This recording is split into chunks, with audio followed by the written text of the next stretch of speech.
Halo guys, balik lagi di YouTube Drone. Bagaimana kabar kalian? Semoga baik-baik saja dan sehat selalu. Alur cerita Hunter x Hunter manga berada di titik keseruannya.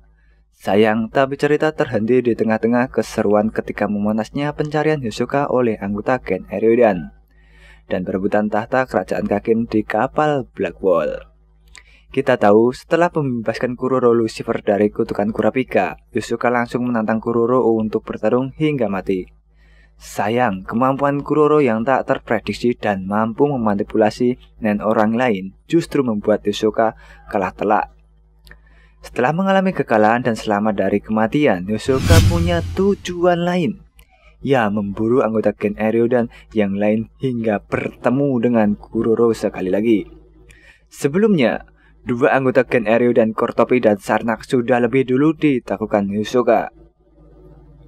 Nah, setelah kekalahan Hisoka, dia menjadi lebih selektif dalam membantai Gen Erudian.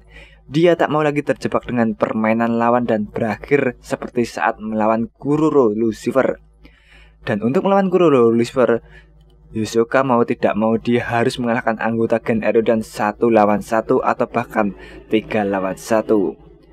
Nah, berikut urutan anggota Gen Erudian yang terlemah sampai yang terkuat yang mungkin akan dihancurkan oleh Hisoka, terlebih untuk mencapai tujuannya bertarung dengan Kuroro Lucifer versi YouTube Drone.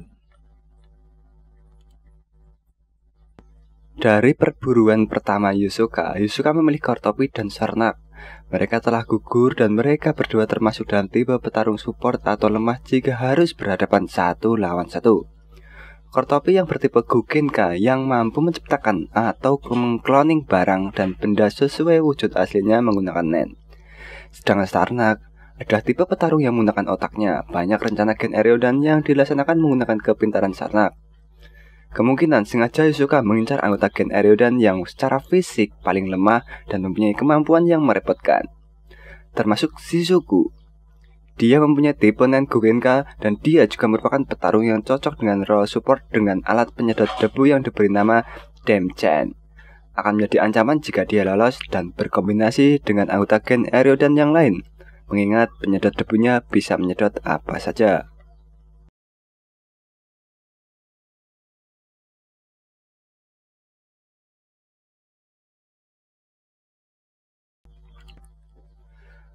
Bonolenov yang muncul di chapter 71 dan keluar di episode 51 dalam versi 1999. Dia masuk dalam tipe Gugenka dan kita lihat Bonolenov berpenampilan layaknya mumi dengan perban yang menutupi seluruh tubuhnya.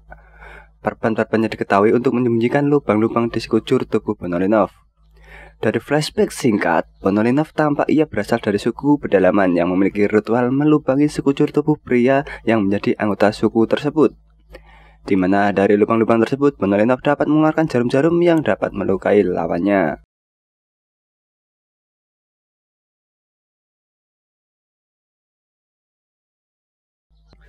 Nobunaga memiliki penampilan seperti samurai lengkap dengan katana.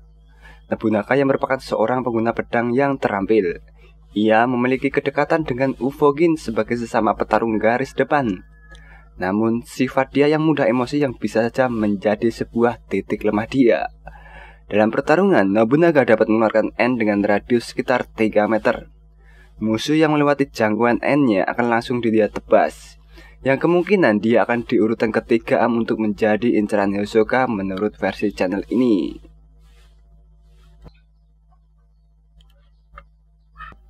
Sosok Franklin dengan umur 33 tahun cukup hebat. Dia yang bertipe Hoshutsu. Dalam beberapa kali perdebatan, Franklin seringkali tampil sebagai penengah dalam Gen Erudian.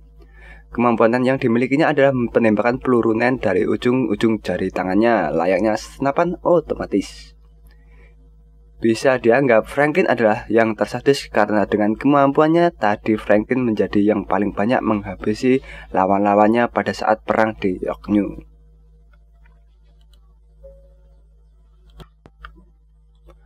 Kemampuan nen Machi berbentuk benang dengan tipe Henka. Dengan benang nen tersebut, Machi dengan mudah menebas dan mencekik leher lawan. Selain untuk menyerang, benang tersebut juga dapat digunakan untuk menjahit luka karena memiliki kemampuan penyembuh yang luar biasa. Penanganan Maji juga dapat digunakan untuk mengendalikan musuh seperti halnya boneka. Maji sangat dekat dengan Hisoka. Meskipun begitu, ia bersedia membunuh Hisoka karena sudah menghabisi teman-temannya yaitu Sarnak dan Korotobi. Secara kekuatan fisik, Vetan yang terkuat kelima, tetapi kemampuannya adalah nomor 2 setelah ketua. Dia juga termasuk dalam tipe Henka, di mana semua luka yang dia terima dari serangan musuh akan diubah menjadi kekuatan serangan. Semakin banyak dan dahsyat serangan yang ia terima, maka akan semakin hebat pula serangan yang ia hasilkan. Serangan tersebut berbentuk matahari kecil yang diberi nama Rising Sun yang akan membakar dan menghanguskan area sekitarnya, kecuali dirinya sendiri. Pinks merupakan anggota terkuat kedua secara fisik. Ia terbiasa bertempur dengan tangan kosong. Kemampuannya adalah memperkuat pukulan yang akan berkali-kali lipat tenaganya sebanyak ia memutar lengannya. Sehingga makin banyak ia mengayunkan lengan, semakin dahsyat pula damage yang ia keluarkan. Tak heran dia bertipe Kyoka yang mempunyai kekuatan fisik daya fisik yang luar biasa. Dia kemungkinan menjadi inceran ke-7 setelah Vetan. Kuroro Lucifer merupakan pendiri sekaligus ketua Gen Eriodan. Sebagai ketua, Lucifer sangat dihormati oleh anggota Gen Eriodan. Bahkan Pakunoda sampai mengkhianati aturan kelompok demi keselamatan Lucifer. Dalam menjalankan peran sebagai ketua, Lucifer bertindak penuh perhitungan dan selalu tenang saat berhadapan dengan masalah. Karismanya yang begitu tinggi membuat semua anggota Gen Eriodan tidak ada yang berani merebut posisinya ketika nennya dijaga oleh rantai nen Kurapika. Orang yang bertipe Tokuhitsu yang mampu mencuri kemampuan lawan yang sangat diidam-idamkan oleh Hisoka menjadi lawan yang epik menjadi urutan ke-8 untuk menghancurkan Gen Eriodan dan membalaskan dendam Hisoka saat di Heaven Arena. Kaluto dan Illumi Zoldyck menjadi urutan ke-9 dan yang terakhir. Karena mereka adalah satu keluarga, dan jika saja Hisoka menyerang salah satu mereka, pastinya Hisoka siap berhadapan dengan seluruh keluarga Zoldyck. Di alur Dark Continent kita lihat mereka saat ini sedang bersama. Illumi sendiri dinilai Hisoka dengan nilai lebih dari 9. Bahkan status dari Illumi dan Kaluto di Gen Eriodan pun masih dipertanyakan. Kenapa dua orang anggota Zoldyck bisa masuk organisasi Gen Eriodan? Benarkah Illumi mengincar bayaran dari Hisoka, atau itu hanya siasat saja untuk memata-matai Gen Eriodan?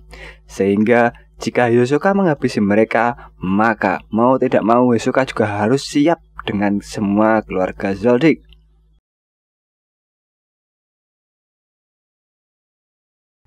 Nah, itulah urutan anggota Gen Eriodan dari yang terlemah sampai yang terkuat Gen Eriodan versi channel ini.